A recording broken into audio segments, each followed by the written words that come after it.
Assalamualaikum warahmatullahi wabarakatuh. Saya Farah Adifatus Salihah E 2019-2183. Di sini saya akan menganalisis 3 materi sekaligus. Yang pertama yaitu mengenai uang dan fungsinya, yang kedua terkait dengan inflasi, dan yang ketiga yaitu pengangguran. Baik, memasuki analisis pertama yaitu mengenai uang dan fungsinya. Pengertian uang sendiri yaitu benda yang diterima oleh masyarakat umum dan dijadikan sebagai alat tukar dalam kegiatan ekonomi. Uang juga memiliki karakteristik. Semisal, jenis-jenis uang menurut bahan pembuatannya ada 2 macam. Yang pertama yaitu ada uang logam dan yang kedua ada uang kertas. Yang selanjutnya yaitu jenis-jenis uang menurut lembaga yang mengeluarkan. Ada 2 macam juga. Yang pertama ada uang kartal dan yang kedua ada uang giral. Uang kartal itu seperti uang logam dan uang kertas. Sedangkan uang giral itu uang yang dikeluarkan oleh bank berupa cek. Yang selanjutnya yaitu jenis-jenis uang menurut nilainya. Ada uang penuh, yang kedua ada uang tanda. Uang penuh itu uang emas. Seperti uang emas yaitu uang yang digunakan oleh zaman pra-Islam atau awal Islam masuk.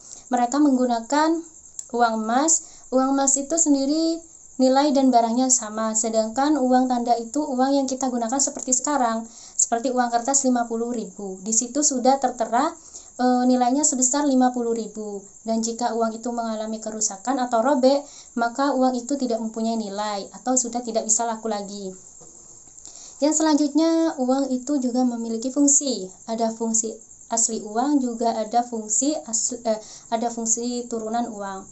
Fungsi asli uang itu meliputi 3 hal. Yang pertama, uang dijadikan sebagai alat tukar, medium of change. Yang kedua, uang dijadikan sebagai satuan hitung, unit of account, dan yang ketiga, uang itu dijadikan sebagai alat penyimpanan nilai atau valuta.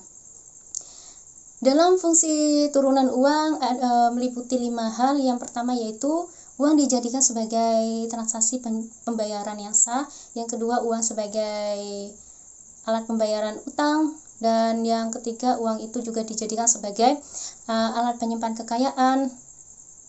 Uang juga dijadikan sebagai alat pemindah kekayaan, dan uang dijadikan juga sebagai alat pendorong kegiatan ekonomi. Dalam fungsi uang menurut ekonomi Islam ada 3. Sebenarnya sama seperti fungsi asli uang. Yang pertama yaitu uang dijadikan sebagai alat tukar, yang kedua uang dijadikan sebagai alat hitung, dan yang ketiga uang dijadikan sebagai alat penyimpan kekayaan.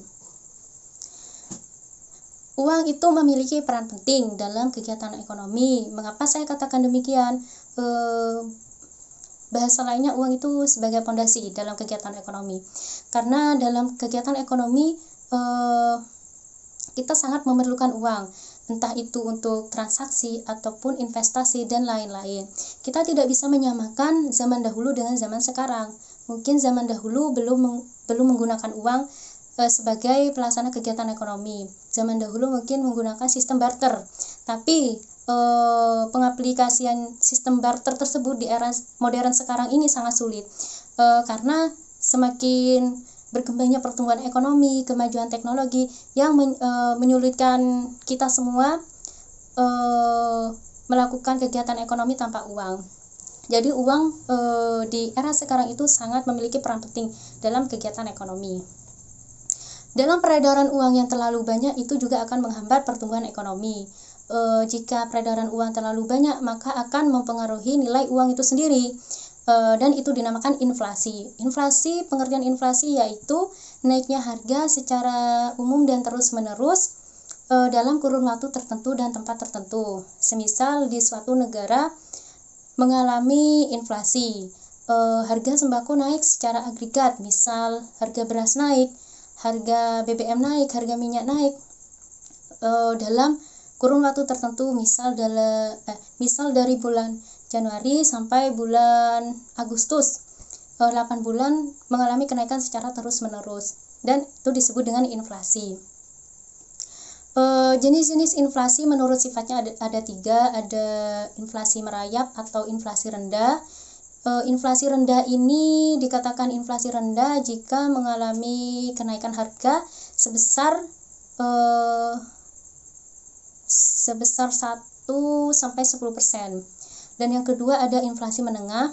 dikatakan inflasi menengah jika mengalami kenaikan harga sebesar di atas 10% sampai 30%.